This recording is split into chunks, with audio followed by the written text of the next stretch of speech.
Good evening and thank you for joining us tonight. I'm John K. Brent. We've reported on this broadcast many times the Central Coast is home to a multi-billion-dollar ag industry. It's our economic engine. But a new study went a step further to explain just how far-reaching the impact is.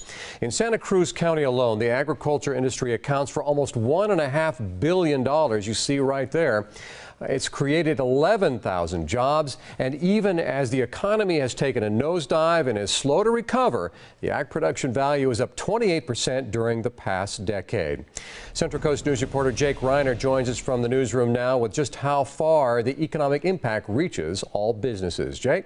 John, what's interesting about this ripple effect is that the amount of money and economic growth of businesses somehow is tied to agriculture, are all based on how much volume, in other words, how much product, fruit and vegetables are grown annually. As one local packaging company tells me, it's family owned and it thrives and dives with the agriculture business.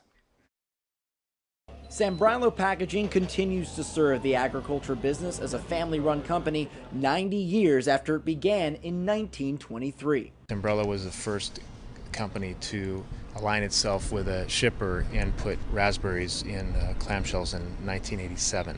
And as the valley has evolved and developed into other commodities, we've grown with it.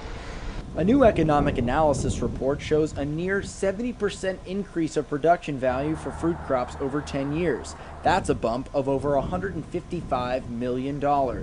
Jeff Langholz said the 10-year study found there is significant interactions between different businesses that are all somehow profiting from those crops you see bordering most of Highway 1 on the Central Coast. Because of how much the agriculture industry has expanded to a global level, industries like travel agencies, legal services, and local catering are also prospering. What we've documented here are the ripples that spread through the local economy that start with agriculture. What Sambrilo does is sells packaging like this 1-pint mesh basket that you can fill strawberries with. They sell it to this farmer over here who will then go harvest his own strawberries and sell them back to the community. The growers and the farmers are really the base, and we're a service and cottage industry that's sprung up because of that.